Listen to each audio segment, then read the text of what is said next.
Hi, this is Jeremy, co-founder and CTO of the United Manufacturing Hub, and we're here today with Joseph Dolivo from 4IR Solutions. Hi, Joseph. Hi, Jeremy. Great to talk to you today. Yeah, it's nice seeing you again. I think the last time we saw each other is only a couple of weeks or maybe already 1 or 2 months back when when we were doing our small US tour. And I remember we wrote each other and then we met in a small restaurant in San Jose. Was it a restaurant or was it how would you call it? Yeah, I'd call it like a cafe. Definitely a nice sit-down restaurant. It was good getting to talk to you, and we had a nice conversation as well about technology, but also about some other fun things. So, and yeah, what is time these days? It all kind of blends together. I think it was just a couple of months ago. Yeah, I remember when we met there that I was really hooked because you said something running Ignition on Kubernetes. So I think that's also where I think the idea came from. We wrote it a little bit back and forth. Should we do like small blog article or should we do like an interview like we're doing now? And I think the end result is clear. We're obviously doing an interview. Um, because I think it's what you guys are doing is first of all quite similar to what we're doing, but still very much distinct. So I think just hearing from you what you're doing and how you're approaching things, especially with Ignition and the automation, would be really beneficial for the community. So just to get things started and get the conversation going, what is it that you do outside of work? Yeah, so I've always been a technologist at heart, so I've really enjoyed playing with technology outside of working hours as well. My latest thing has been playing around with a lot of the generative AI large language models. So I've got some of those running. There's a little Intel NUC off to the side of me. I've got an old gaming PC that's been repurposed. Its GPU has been repurposed for running some of these. So that's been kind of my tech hobby that I've been playing with for some time.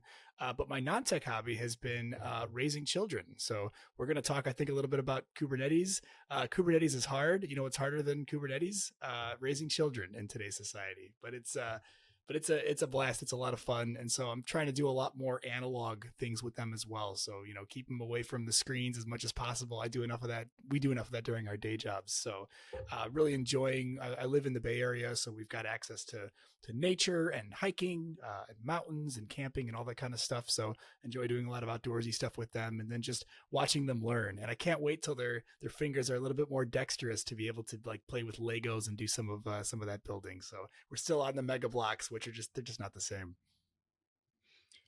All right, and I think you already said something. The topic for the conversation today, Kubernetes manufacturing. Like, of course, for us, it sounds on one side familiar because we're doing it as well, but on the other side, it might sound really crazy. So, what is it that brought you into this field? Like trying it out. What's your story?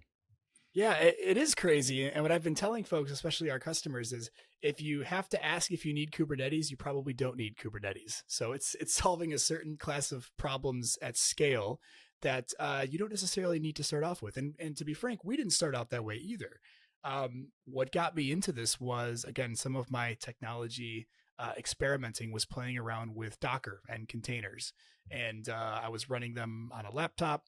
And there's a member from the Ignition community, formerly of the Ignition community, named Kevin Collins, who released his own Dockerized version of Ignition, and he made it available on GitHub. And so I was playing around with that, and I was learning about that, and it really it got me thinking about how IT technologies and tools could be repurposed into the OT space, the manufacturing space, which I think, as you know, has historically been really left behind.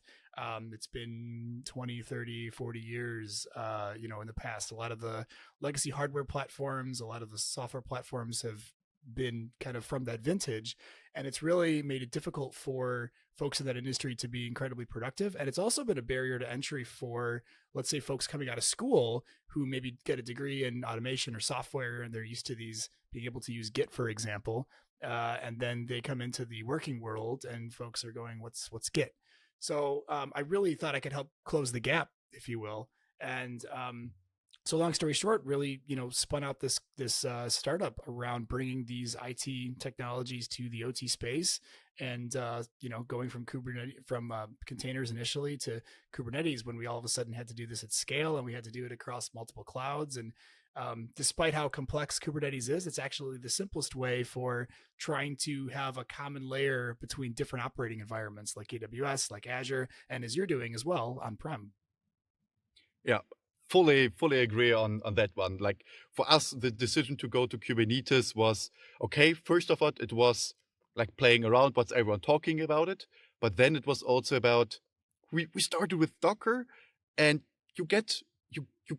It's really great, and you can do a lot of things with it. But at some point, if you're trying to now to set it up on 30 devices on a lot of different setups, it's it abstracts a lot, but still there's all this configuration, all the volumes, and spinning up multiple Docker containers. Of okay, there's Docker Compose, but you can only come so far. And we're using Kubernetes like for the same reason that you do it, like just as an abstraction layer. So of course, reality is more complex.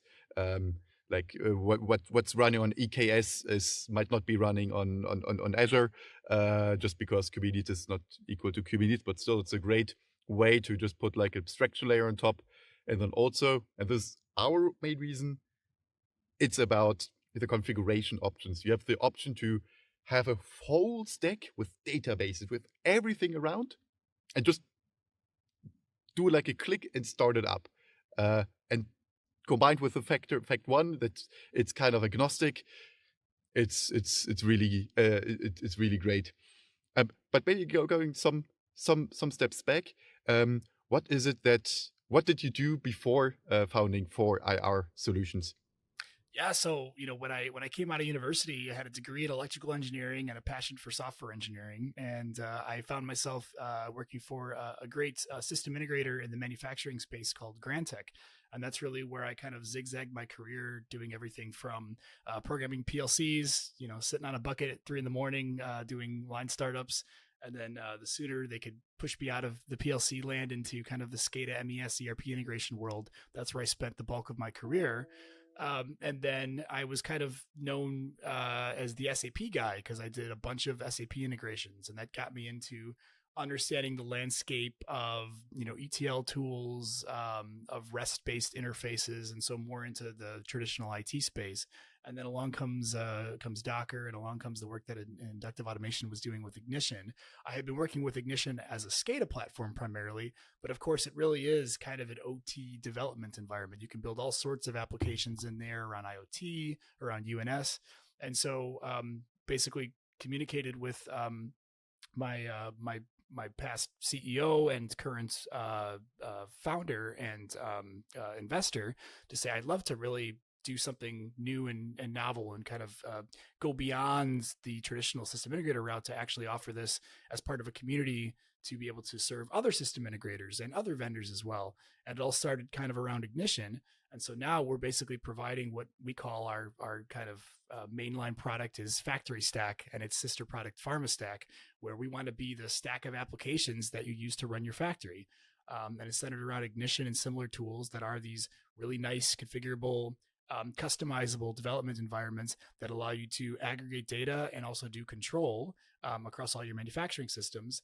And the reason we're able to do it at scale, as you know, is because we're using technologies and tools from the IT world, Kubernetes being a main one, but also things like infrastructure as code, also things like Git for version control. There's sort of this cloud and cloud adjacent ecosystem of tools that enable us to do these things at scale. And 5-10 years ago, we wouldn't have even thought about doing this. You'd have to hire one person for every plant you wanted to support, for example. And I'm sure you've experienced the same. Yeah, definitely. So I think you already explained a little bit what my next question, like what's your company doing now? Maybe to go also a little bit into the topic. I still remember you said something like Ignition as a service, or you said like applications that you can host. Maybe you can go a little bit more into the details there, how this typically looks like. Yeah, totally. So, Ignition is, like I said, it's kind of a platform, and there's other platforms that are in this space where they're allowing you to build OT services. And by themselves, they're valuable, but where the real value comes in is as part of an ecosystem of other tools. So, for example, for any non-trivial ignition application, you're going to want a database. So now I've got to orchestrate. We'll come back to that word later. Going to orchestrate ignition with a database, with a version control system. That's a unit of packaged up software that traditionally OT folks haven't really had the skill set or the time or the energy to be able to maintain themselves. So that's really what we're doing, is that we're providing the management of these systems at scale. And we started out running it in a cloud tenant that we maintained. And of course, there's always, being OT folks, you can never not be able to control your plant if you lose cloud connectivity. So there was always this requirement to have something at the edge, something on site that would be that would be your local SCADA node or your local HMI and your kind of store and forward data buffer. That always needed to be the case. But we just wanted to start out, our MVP was just, we're going to host something in the cloud to give you reporting, visualization, alarm notifications, all of that in one place. We would take care of everything around the environment, and you would just build your application, your ignition application for your plant, and then we would help you run it. Then, of course, we had organizations that said, well, that's great, but we have our own agreement with a cloud provider. Can you run it inside of our tenant or our subscription? So then we had to figure out a way to evolve our product to go beyond an environment that we fully controlled into a customer's environment. So we started supporting deployment into multiple subscriptions, multiple tenants. And then some of those tenants and subscriptions were in a different cloud provider. So we actually originally started out on AWS. We had customers that we need you to run in Azure. And so now we needed a multi-cloud solution. You can see where Kubernetes comes from. And then most recently, and we talked about this back in September as part of our conference, we have a lot of customers who said, well, yeah, but what about that edge piece? So can we use the same tools and technologies that you're doing in the cloud? Can we do it in sort of a hybrid cloud environment or an on-site or an edge environment? And so that's been our most recent area of R&D. And our newest product launch is basically doing that on-premise as well. So that's a whole new set of challenges, but it's really interesting. And I think it really moves us into a space kind of like where you guys are doing, where you're seeing the value of running Kubernetes at the edge and on site. And what would be things that you make, or like, what would you say? Where's your sweet spot in the future? Also thinking about the United Manufacturing Hub, what do you say is like the things that you really want to focus on? Yeah, and well, I wanted to say what I love about what you guys are doing is a couple things that I want to ask you about, but especially the focus on open source and the focus on making technology and tools available to folks who otherwise may not know how to do it or may not have familiarity with it. So, and being able to run that anywhere. So we're trying to be a solution to running your manufacturing software anywhere, regardless of where it is, in the cloud, on premise. So really trying to decouple the environment specific pieces of that, which are the challenging pieces to get right, but to kind of figure those out once. And then the application layer is going to be sort of as agnostic as possible. So where we run the let's say the integration for identity management, where we run the database provisioning and automated backups, that's going to be able to run anywhere. And then we're just kind of focusing on the environment specific differences. So that's the piece that we're really going to be focusing on, because that's what our customers are really asking about. And Kubernetes helps to make that all happen. And I know that's something that you've been again kind of focused on as well. Yeah. So I looked at your website, and you have like factory stack, and then there's also pharma stack, if I got the wording right.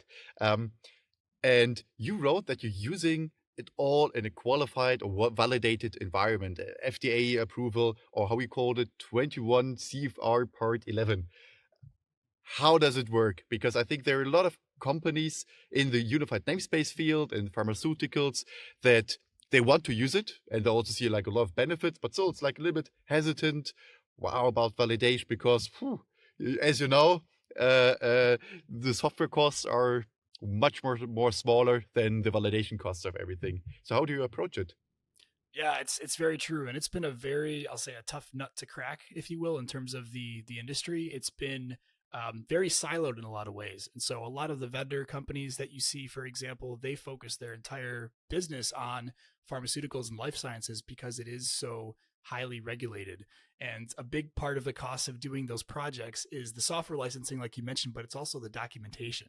So companies in this space have full-time quality teams. They have quality folks that they will have on contract as well to help them with audits and all this kind of stuff.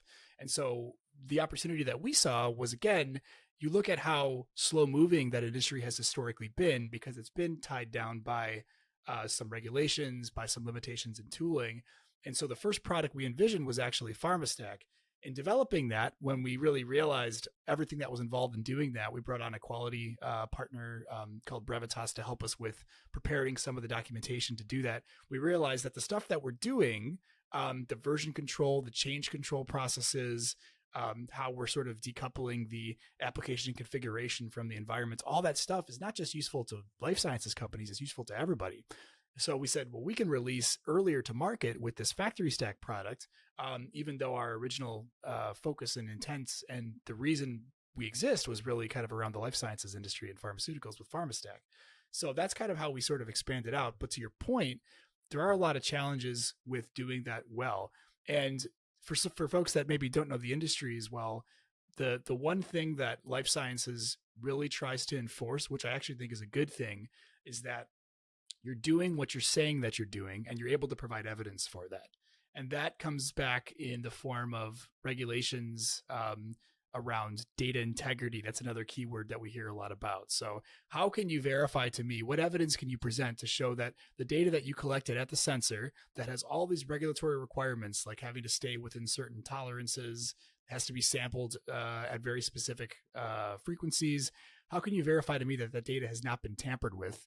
And I may have to go back in 7 years. So in 7 years, when an auditor from the FDA comes knocking on your door and says, show me that you were collecting these temperature and humidity readings from 4 years ago, I need to be able to demonstrate that I not only have that data, but that it hasn't been tampered with. And that's an incredible challenging problem, I would say, for folks who maybe haven't done work in that space before, but it's also very important. And I understand where the need comes from. So hopefully that provides a little bit of background and perspective on what we have to achieve. Maybe one side note for people who don't know the pharmaceutical space, even though Joseph is sitting in the US, the FDA regulations actually apply to almost basically every country. They have their own regulations, but basically everyone is, especially in pharmaceutical, is following the US regulations there. So even though we're talking about a very US specific thing, it's basically the same in every other country. Just as a side note there. And now to I think one of the most exciting parts, how did you get like Ignition to run on Kubernetes? It seems to be, I don't know, like different worlds. Like on the one side, you have Kubernetes, the Silicon Valley Bay Area world. And then on the other, you have like Ignition, which is like the manufacturing world. How did you get it to work? Yeah, well, the Kevin Collins community member that I had mentioned to you, so Inductive had the foresight to actually hire him on full time. So they said, rather than us come up with our own strategy for containerizing Ignition, we're going to leverage the strongest person in the community to do that. And so since then, he's somebody that I've been working with very closely, where we're providing a lot of feedback to Inductive Automation as to how to make their product a better fit for running inside of this environment. And then the Kubernetes ecosystem itself has been evolving to better support these kind of use cases. Because if you think about Kubernetes, and you know this, Jeremy, it's really strong in sort of the stateless workload environment. So if I don't have to carry about state, it's really, really good at letting me put a load balancer in front of a bunch of services, and I can very easily scale out to a whole bunch of things. Software like Ignition is not like that. There's state, there's the current value of tags, for example. You're holding all this kind of stuff in memory. So, but Kubernetes as an ecosystem has evolved to have much better support for stateful workloads, namely stateful sets and things like that. So, so we've basically taken this sort of packaged up containerized version of Ignition, and then we've injected a lot of Kubernetes specific things into there to enable it to run really, really well. So for example, when you first provision an Ignition container, we do a bunch of stuff to initialize the deployment of that, where we're taking their configuration, we're injecting things like secrets that have been mounted to the pod inside of this workload to get it ready to go. We're using volumes, of course. Those volumes can be mounted to sidecar containers where we can do things like take backups to do version control with Git. So we are able to kind of have separation of concerns like you would want as a best practice. And then we use orchestration to run kubectl commands to do things like taking backups or to do migrations, to do upgrades. So we have all of this tooling that we've really built around the Kubernetes ecosystem and what that's enabled us to do. And then Ignition has kind of evolved to be better supportive of this environment. We love to do it with other software as well. It's some of it is getting there, but it's not quite as mature. There have been some recent releases from, I know you guys use HiveMQ as well. So HiveMQ is actually, I'll say, ahead of the game in terms of having an operator. So a much more Kubernetes native way of supporting that. Flow has an official container as well. So we are seeing other kind of the more commercial enterprises getting there in terms of their support, but there's still a long way to go, I would say. Yeah, I would definitely say it's a long way to go because in my experience, yeah, putting it in Docker container, at least this is like my opinion of what I've seen in manufacturing. A lot of companies, manufacturing software companies, they're like, the salespeople are like, okay, we need it now in Docker container, and then they somehow put it in a Docker container, but it's just like really how you call it in English, toyed around, like it's not thought through. So you have like, even though it's Docker, then you still have to, I don't know, manually move something into the volumes or something. And like the Kubernetes way of thinking is like, hey, just press a button and everything starts up from scratch. Let's be very explicit about where we store files and storages. I've seen like a Docker container where you just had to mount like the entire host root system and then would like use like libraries in there. Like, so it's also one thing that we tell our customers. Unfortunately, when selecting solutions, Docker does not equal Docker. Like HiveMQ it's obviously much better. What it's specifically is these small things like all the configuration is stored in a file, so that in Kubernetes you can just put in a standard file in the Docker container. It doesn't store like random configuration things. It doesn't, of course, maybe you can change by API or etc. But how the Kubernetes way is like you have a fixed config file, you put it in, and nothing else, maybe some temporary files, nothing else around it. Yeah, I'll tell you, it makes it hard to go back to other software tools that don't support that once you've kind of tasted the beauty of that, right? I've got my configuration, I've got my environment, and then I can spin them up and spin them down as needed. Really hard to go back to more legacy software products after that. Yeah, it's hard. This was also like my journey. Like, we went through it, and once we had it, and once we were used to like, okay, let's really just double click on something and it's installed. So no more 30 pages, 46 pages document on how to install an IoT platform, whatever. It's just like, it's always there. If it crashes, it's fully automated to recover everything. Maybe one thing, I had an interesting discussion a couple of days, weeks back. What would you say is the acceptance of Docker in manufacturing? Because sometimes I still hear people are like, "Whoo, Docker? I've never heard about it." What's your experience with that? No, it's a great question. And I'll say we've got a couple of different classes of customers that we tend to work with. Some of them are folks who don't know what Docker is, and they don't necessarily care because we're providing the managed service. How we provide it, they don't necessarily care as much. The other side of folks is folks who have more of an IT background, or we're working with a lot of corporate C-level folks who got a background as they're like CIOs or CSOs or CISOs. And so when we start talking about Kubernetes, we start talking about containers, they get it because that's what they're familiar with from their enterprise systems. And so for them, it's actually kind of a motivator. They're like, oh, you're using containers, you're using Kubernetes. I get it. They're actually much quicker to sign off because they already have an appreciation for what that can do.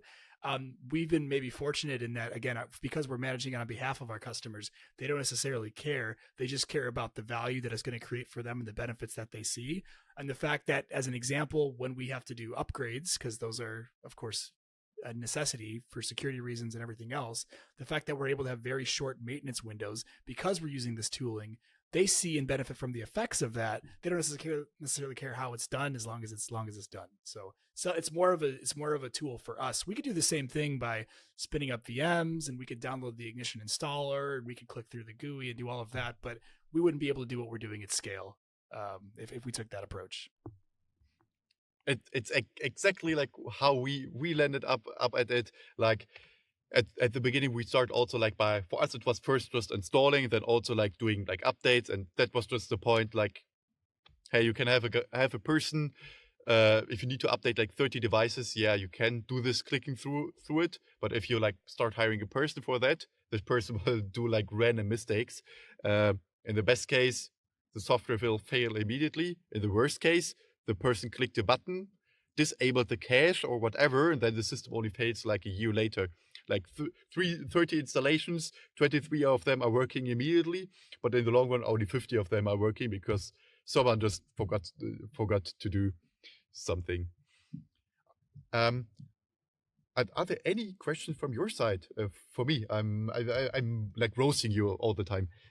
No, I definitely do, and I'd love to really hear. You guys made a very conscious decision. I remember you went through a licensing change as well by having an open source, open core product. So I'd love to hear about your decision making in doing that, and also what kind of benefits that's brought you by taking an open license approach. Because I think for a lot of folks, especially in manufacturing, they hear open source and they kind of they pump the brakes a little bit. It makes them a little bit nervous. Would love to hear about your experience with that.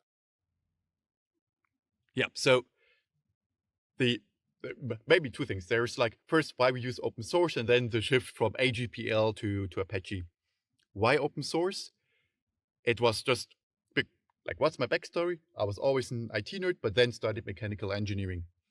And when I was doing like my first industrial IoT projects, I just saw how many millions you can spend on manufacturing software. And I don't want to do any names here. I don't want to get sued, but how many millions you can spend there and how less you can actually get.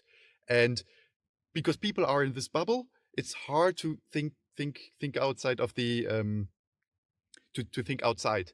And because I was like an IT nerd, I just knew it. I remember there was this Node-RED. Can't I just do exactly the same? And this is like, by the way, like what most of our customers, like very similar journey, like they see manufacturing, then they're like somehow contacted with or confronted with IT, and they're like, but it's just two different worlds. And in IT, if you think about infrastructure, open source is the norm. It's not in manufacturing, open source is super rare. But if you take a look at because even like manufacturing IT is a subpart of the global IT, everything that has to do with computers, like open source has already won. There's no discussion about it. Of course, 20 years ago, there was still like Microsoft fighting against Linux, this type of things. Then they bought like GitHub for like 2 billion or something. They're putting Linux inside of the Windows operating systems.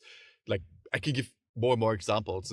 Docker is it's not a question to use Docker anymore. Like Kubernetes is okay. It's more like a can be philosophical decision whether to use it or not. But like Linux, Docker, Kubernetes, basically every large infrastructure thing is currently open source. So that's what we were using those tools anyway. So that was like the first thing. Hey, we want to make something big here because we saw we're going from customer to customer. It's already a couple of years back, but from customer to customer, and we would be so much quicker by just using open source software. And we started to use always the same type of software. So that's when we decided, hey, let's do something really big here and put this collection of tools also open source, all this pre-configuration between it so that you can just use it immediately. And at first it was AGPL. For people who are not familiar with this, Apache, AGPL, Affero GNU. No, I cannot do the name, but basically what it means, it's less permissive. It's a restrictive license, which means you can do whatever you want with it, but every time you do a change, you need to provide the source code with it. And our thinking behind it was, because we were even using the AGPL, which means even just hosting the software would mean that you need to provide the source code to all of your customers. And our reasoning was, hey, maybe in the future you want to do like hosting as a business, like hosting stack, something I think what you do. Maybe in the future, we just wanted to start with a very restrictive license and basically just ensure that for the customers, they don't care. Like they have all the source codes, okay, it's fine. But for like copycats, people who want to just copy it, that they could not host it or do another business on top of it. But at one point, we were like, hey, that's really not our business model. And hey, we actually want to encourage other people to do exactly just that, because our business model is when the enterprise environment. So our business model are licenses, and mostly there are so many small to medium-sized enterprises out there that can really benefit from this, but they, let's be honest, they don't have the budget for digital transformation. So our thinking behind it is, let's use them, let's put it open source, let's give them everything for free, and we expect like there'll be 100 customers in not customers, like 100 users in SMEs, but 1% of it will give something back. It will be just feedback or the Discord channel.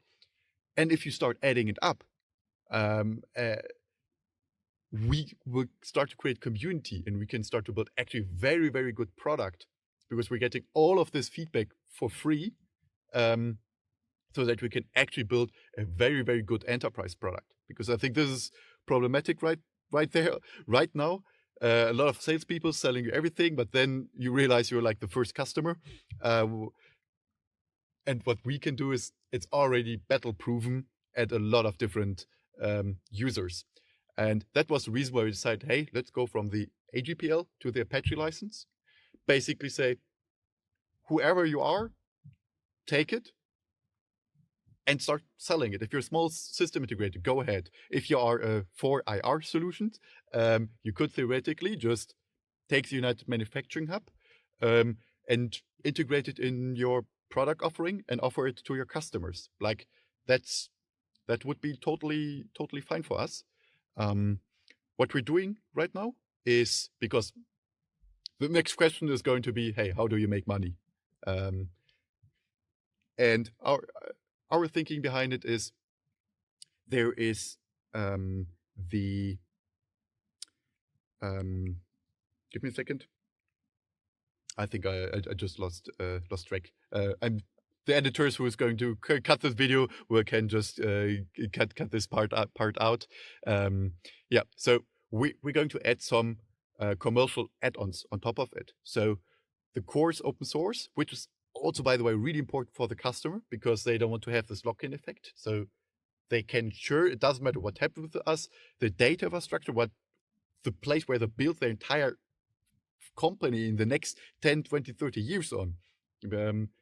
It's open source. In case anything happens to us, we Sunny Ray charge too much money, whatever, they can always like move it away. But then additionally, we offer like commercial add-ons, like or the community add-ons, like the management console. I don't know if you have you tried that out yet, or have you seen it? I have. No, it's great. I love what you guys are doing, and I think it adds a lot of value, because it's something not unlike what I've seen with other tools, where sort of let's say the text space or the command line interface or the API is kind of free, and when you want a nice visual GUI on top of it, that's something that you can productize, because it's really the user experience and the ease of use that you're building. So I think that's a really great model of what you guys are doing. Yeah, so we even giving this, it's not open source, but it's community, so everyone can use it for free. But there are some certain limitations, like there is the part where in the future there will be only maximum amount of users that can use it. So what we want to do with this, so that as a small to medium-sized enterprise, you can use it, because probably only have like one IT/OT guy anyhow. But then the next thing is, if you're an enterprise and you act like a large pharmaceutical company or energy or whatever, and you actually want to use it, you will always buy something, and you're always going to buy for compliance. It might be the option that you can have multiple users, because multiple users working together with audit trails. It can be that you get like a list of all the used versions in your software, because you're legally required to have that. It can be because of required support level agreements. So this is like our thinking behind it, and also why we think, hey, it's not dangerous for us. We can put everything open source there. There will be all the people that make money with it. They will help us. If there are like actually like some really bad people that take it and try to make a competing business model, it will be quite hard for them, because we still have like control of the open source project. And I don't want to go too much into detail here and bore everyone. I think I'm already talking too long about it, but that was basically the idea behind it, and why we're also very confident that this can exist in the future. It's an already existing business model, open source. We're just using it, and we can guarantee you the data infrastructure will be open source forever. It's not also not something that we can take back. No, I love the mission, and you're right. You're building on a proven business model, and I'm really a big believer in what you folks are doing.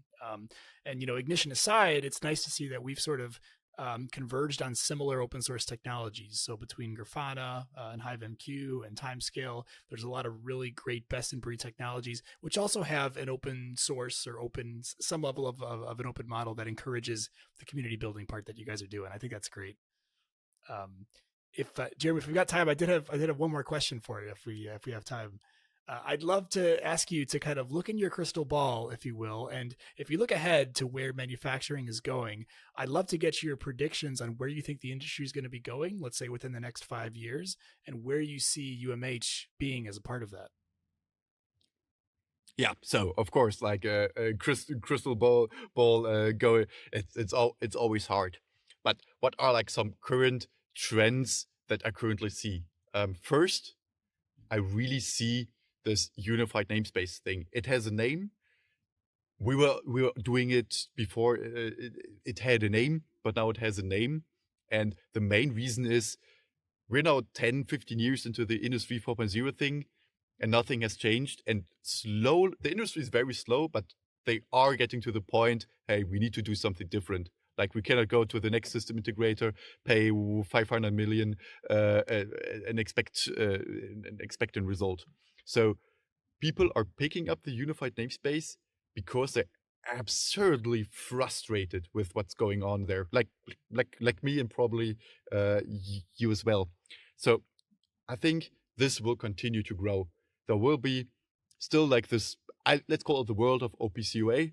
There will still be this, but I see that even the large companies, they're slowly, because they're not getting anything done in the traditional way, there's just like more and more people, they start to look for something else. So I think really that this will make, this is really making a move.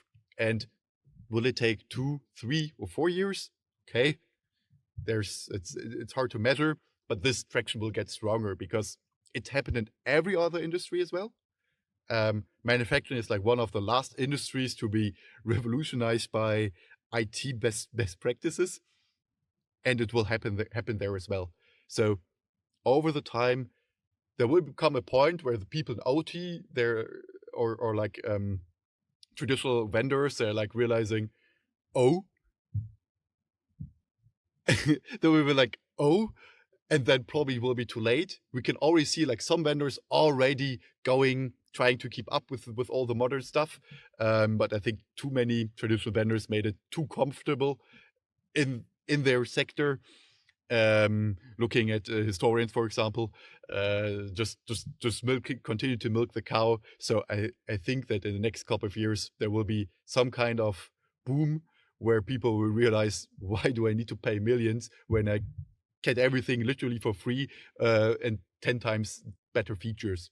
So this is something that I think with the movement of unified namespace will happen in the next 5 years. And how we see each other, the United Manufacturing Hub as the part where the data flows. um, because it's ridiculously hard to manage the, the data flow. And it's even harder to make a very good user story, kind of like an Apple-like user story around it. Like normally you have all the IT people like Spark, Flink, whatever. It's not possible because the people on the shop floor, they're like electricians. They come from automation. They still need to be able to do it. So we see ourselves as this open source piece that's the core of every factory, just because it also doesn't make sense to do otherwise.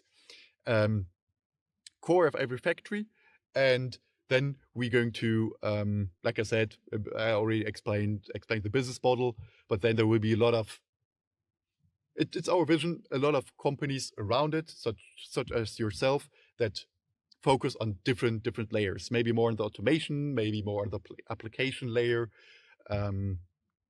maybe on the AI, but in the end, in the middle, this is our vision. There will always be UMH, either as a paid or open source version that just provides you the data. And with this UMH, there's also all the tools that are behind it, like Node-RED, -Q, Kafka, etc. No, I love it. It sounds great. You're building an ecosystem, and I think it's really exciting. And we'll see where the industry goes in the next couple of years. That's great. So maybe to wrap things up, what is it that you can offer to the typical UMH user? It's like always the final question in my interviews. So imagine now you're hearing this and you really love these ideas. Wow, using Ignition, Kubernetes. Hey, I'm a small to medium-sized enterprise. Hey, I'm farmer. So this sounds really interesting. What's the way so that they can get started, or should they get in contact to you? What is it that you offer to a typical UMH user? Yeah, totally. So feel free to check out our website. We do post some architecture diagrams. I'll say they're not as nice as a lot of the great deep dive technical blog posts that you go through, Jeremy. But we have some technical diagrams if folks want to get a sense of what we actually do and how we do it. But you can contact us through the website or myself personally to kind of just have a discussion. So we're really in this space together, I think, of educating and trying to make the pie bigger as opposed to fighting over little slices of it. So love to have conversations like that. We are pretty focused on Ignition as a platform because it makes our lives easier. So if folks are looking for more SCADA workloads where they're not only doing a lot of that data collection and reporting, but they're also doing distributed control, that's, I think, a complementary area to what UMH is doing. And so you can have both, right? You can have UMH where you're doing your UNS building and maintaining of that system, and then you can plug in Ignition as either a data source or a data sync from that. And if you need to do control, I think it's a really good complementary offering, and we're using similar technologies. So again, we're all built on Kubernetes. So I would love to have a discussion and see if there's common interest there, and to see just to have those voice of customer engagements, to know what are folks looking to do, what are they interested in. That's how we've evolved our product to where it is today. So love having those conversations. I know I said I want to wrap things up, but I just had one, I hope, final question. You said control. How do you envision the topic of controlling the factory in the future? Because to give you some perspective, there are like PLCs. There is like real-time networks. There's like the real-time Linux kernel. Some companies, I talked, for example, with Joseph from SDA. They also want to move the PLC workloads onto a server. What's your take on the future of controlling the factory? Yeah, we tried as sort of a marketing blurb for a little bit. We tried control from the cloud, and we said that because we knew it was going to be controversial. And the big asterisk on the end of that is, again, I can't not stop a motor or not close a valve or not run my pump if I lose internet connectivity. So that's always been a bit of a tongue in cheek comment. There may be a time in the future where we've got 7G modems at every piece of equipment, and there's perfect connectivity. There's no interference from the high horsepower motors and stuff like that, where maybe you'll have everything directly connected up to the internet. If that time comes at all, I think it's going to be a very, very long time away. And so I think there's always going to be a need for local hardware. But I do see a point as we're looking at. I think Azure just actually open sourced their RTOS platform. You're seeing the real time Linux kernels, like you mentioned. We're seeing a lot of companies, Codesys, Siemens, that have kind of virtual PLCs where you are able to run those as well. And it's always been the case. You look at the IT/OT convergence that's been happening, and you look at Ethernet. So all of a sudden, you had a lot of the legacy control based protocols like ControlNet and DeviceNet are now, you have Ethernet IP and you have OPC UA and you have MQTT, of course, that are all kind of built on Ethernet technologies. And Ethernet is a not deterministic protocol.